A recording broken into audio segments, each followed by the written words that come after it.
So I want to preface this question to you. I've been feeling lately that there is a new field of consciousness that we're going to be exploring. And I don't know if those words are right, because what I get when I'm driving in my car, which is my thinking spot, is more feelings than words. So to even put this into the context of words is odd to me, although I just can't quite put my finger on all of this. But in my conversations with my friends who do this QHHT work and other spiritual practices, we talk a lot about the different aspects of the soul, and that, there's an aspect of us residing on the spirit side always, and there's an aspect of us here in the body having this incarnation, and there's other aspects of us having parallel experiences or congruent lives. The question is, can you tell me how the multiplicity of aspects of human consciousness affect me and everyone else?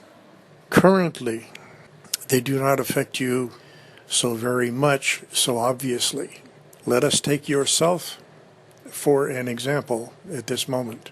There are other aspects of you who are residing in different times and different places. This is true for everyone.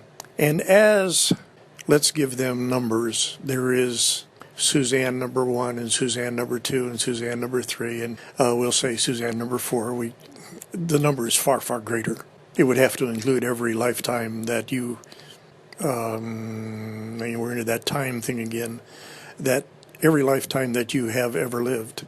Those aspects still exist, as well as aspects which, from your time frame, your frame of reference, will exist. They do exist.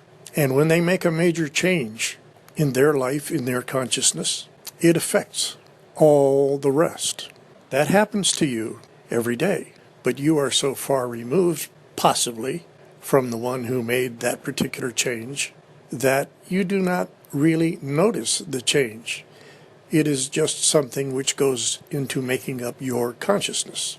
Now, when a situation such as that other situation occurs in your life, that change will exhibit itself, but again, you may not notice, because you had no conscious reason to notice it before. The same is true for changes which you make in your life. And so, here's an interesting thing. When you make a conscious change, a major change in your whole life, you change your past. Now, it's easy for you to understand that you change your future, but for you, the concept was always, what's done is done. So how can I change my past? Well, you have consciousness as in your, quotation mark, pasts, plural, quotation mark. And unbeknownst to them, just as it is unbeknownst to you, when you make a change, the consciousness with which they react to their situation will be different than it would have been had you not made that change. So think of it this way. We, meaning all of the yous, we are all in this together. We are all producing the best us that we can be. We all have input into what that might be, and we will all enjoy it when it occurs. Do you not think that, and pick a number, that 3 of you who existed 500, 1,000, and 4,000 years ago, if allowed to stand in the room with you right now and witness what is going on right now with all of the little gadgets and doodads that you have in your pockets in your homes, would be just overawed in what they had produced, in what they had been a part of, in the fact that they had some input in being you, living the life you're living? Would they not just be agape? Or maybe they're more advanced and they're kind of waiting for us to catch up. Well, there are those too. Swings both ways. Yes. Did we run amok and not answer the question? No, but I want to expand on this a little bit, because I truly, truly want to understand and start experiencing this on a conscious level. So give me an example of one of the me's doing something in another, I don't know, dimension, place, time, this planet, I don't know, somewhere else, doing something how does it somehow affect me, even if it's not on a conscious level? What would I feel it as or know it as, and what could I be paying attention to now to, I guess, be aware that that may be occurring the next time it happens?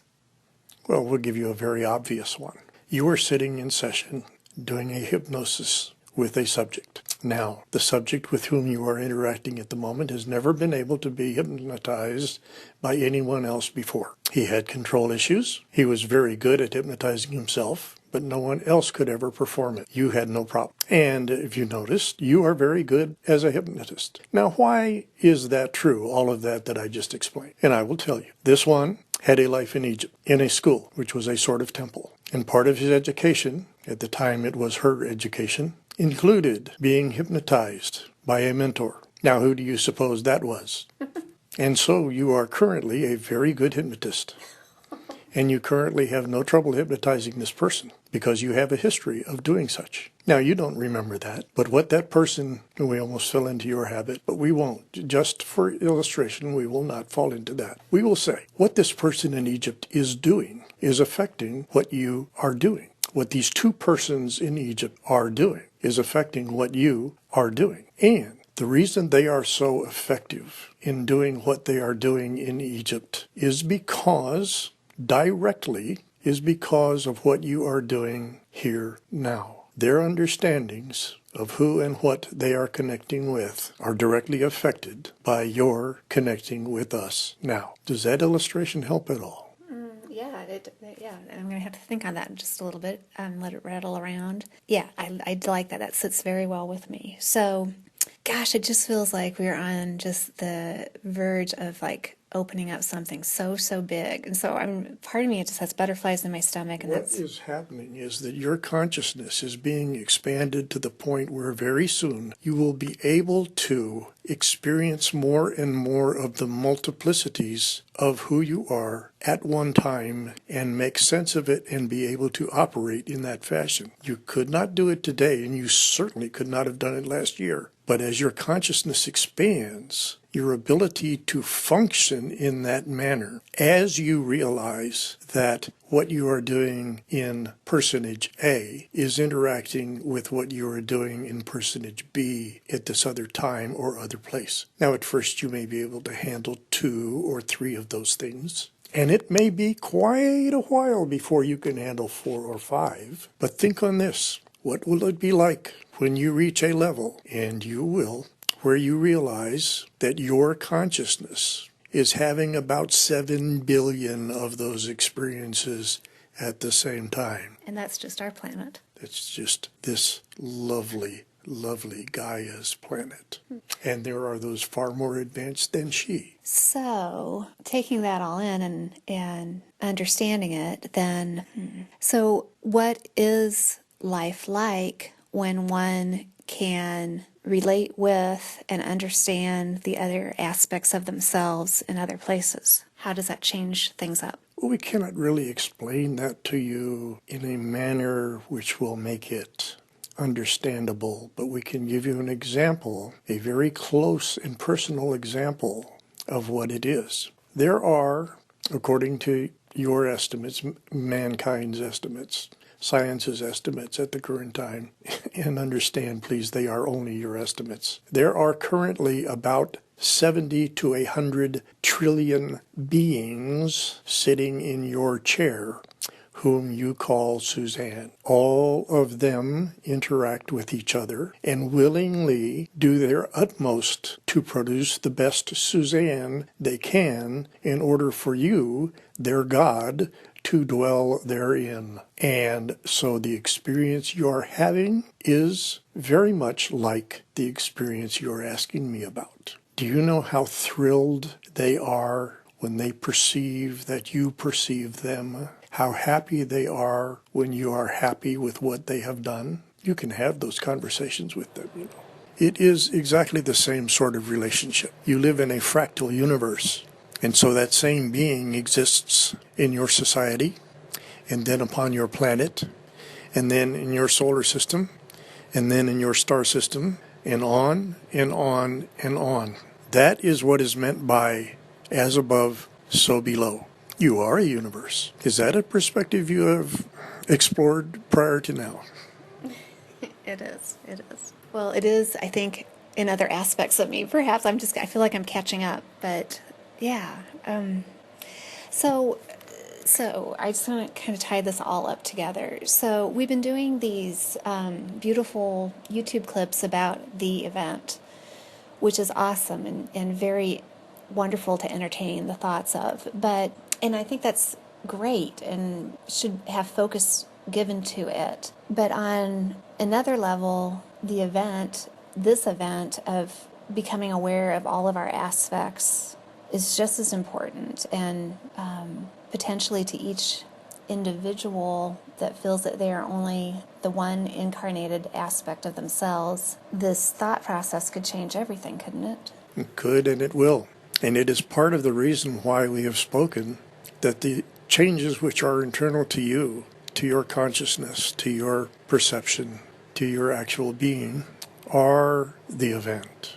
They are the important focus of the event. All else, and we say all else, is a byproduct. Important to you, perhaps, but even in that importance, of fleeting importance, your purpose in existing is the growth of yourself. And so, the importance of the event is the growth in yourself. All else is what you do with it. Now, of course, we're not saying it is totally unimportant, no. But it is not the function of what we are speaking of. Is that clarifying? Yes, it does. Yeah, and I think we're good. Well, that you've given at least enough for my brain to, I feel like I'm a cartoon character with my eyes kind of spinning in both directions. So I need some time to take that in and kind of incorporate it. But I want to pick back up on this subject perhaps the next time that we meet up. Would that be all right? Certainly. Well, do you have anything else that you'd like to add before we finish this recording? Only that, and we go back to our beginning where we were speaking of 2014. Only that we know that you and this one here on the sofa are having feelings, as are many thousands of others, that you have entered a pivotal time period, pivotal year. Now, what has just happened is that between your last winter solstice and your new moon of this month, a huge, what you call portal, has been opened, which is bringing into your world an entirely new kind of energy. And it is an enabling energy, and it is that which will allow you now to begin bringing forth more substantial evidence to show the changes which you have already made. The first thing that changes is your interior, and then the byproduct is that there are exterior to you, apparently in your illusion, changes made in your societies. And those will begin now to become evident, both because of the increased power of who you are, and we're speaking of your collective, and due to the decreased power of those who are not feeding on this energy, but are trying to feed on energy which is no longer available to them. And so, as you would say, you have won. Now, it is not that one wins and the other loses, because as you win, the others eventually will win also. But at this point, your positive energies are going to begin to dominate. And so your 2014 will be quite something to celebrate, we think. And that's all we would have for you today. Well, as always, thank you from the bottom of my heart. And until we meet again, I guess, thank you for all that you've given us to digest and think on.